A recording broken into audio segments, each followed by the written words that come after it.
Good morning, my fellow believers. Yeah, so yesterday was quite the day for my son. I was there for him. He has loving parents. He thought I'd be so angry that he got in an accident. He thought he'd lose his license, but he didn't, which is amazing because it was just a little fender bender.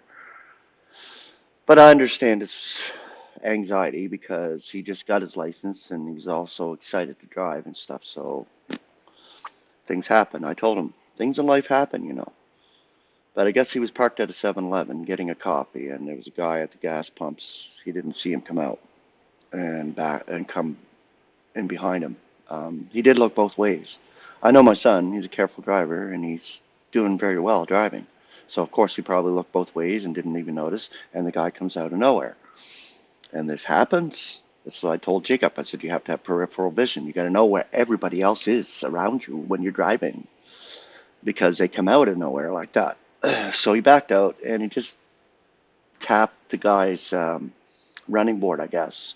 Scratched my car a bit, nothing serious, and scratched his running board apparently. But I called the guy. The guy was nice. He was very nice. He was a nice guy. He was kind of laughing about how Jacob was so anxious and thought he was going to lose his license and all that because I guess Jacob was just flipping out. But no insurance is involved, so we're not going to get charged for it on our insurance. And the guy said he'd call me back. He said if there was any damage to pay or whatever, and Jacob said he would pay it, but I don't believe he'll call me back on that. He used to be in collision, this guy, I guess, so he knows how to fix things up on a vehicle. And it was just his running board, so it's no big deal.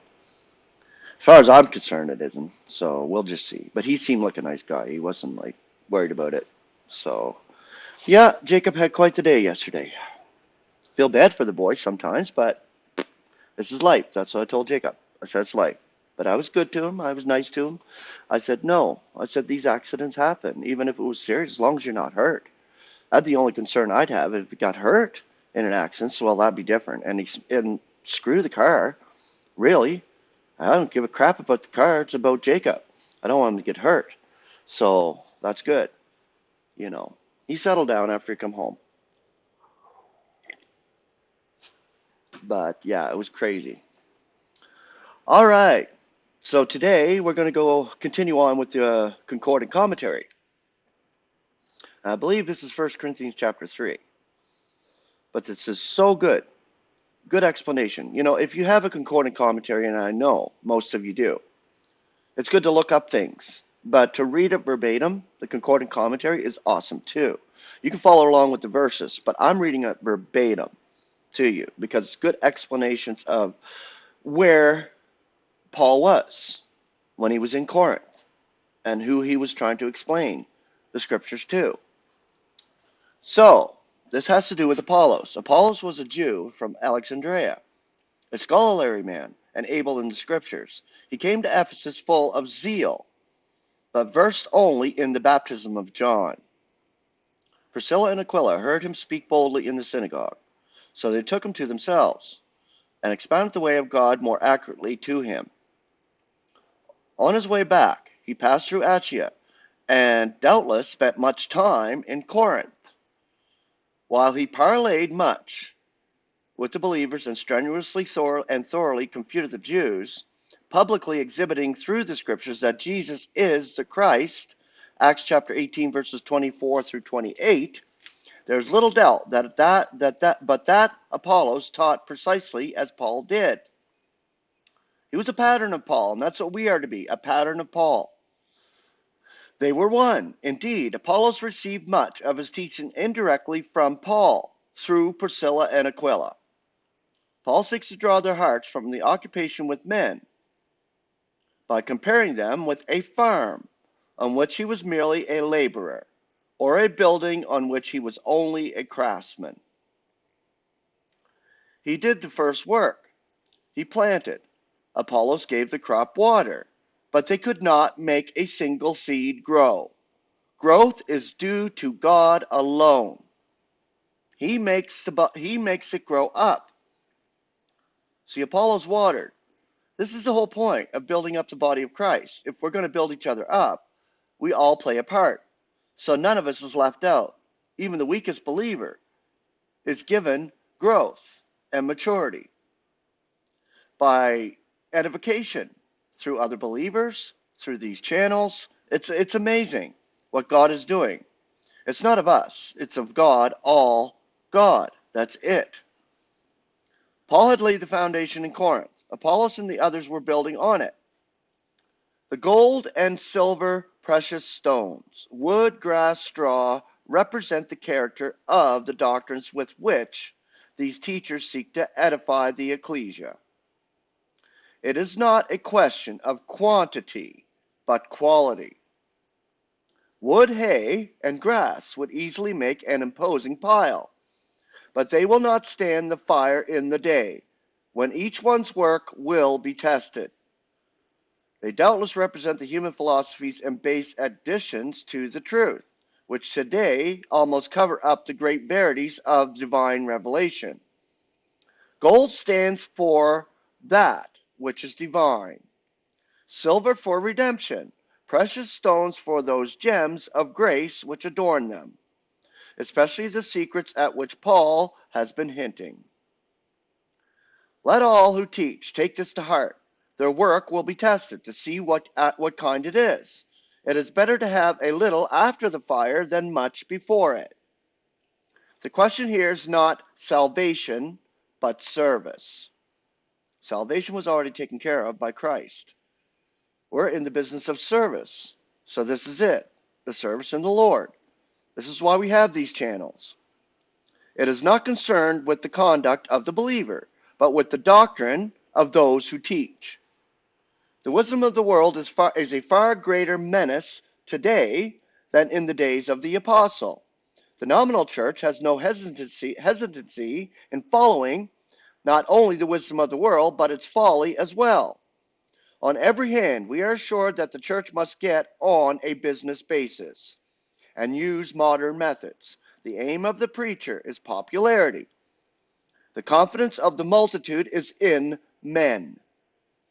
Proclaim a great truth, freshly found in the Word, and who will listen? Set up a great leader, and men will flock to hear his eloquence. God is forgotten in the church most grievously than in the world. The cure for a partisan spirit is the recognition that the men who are given by God to edify his saints are all ours.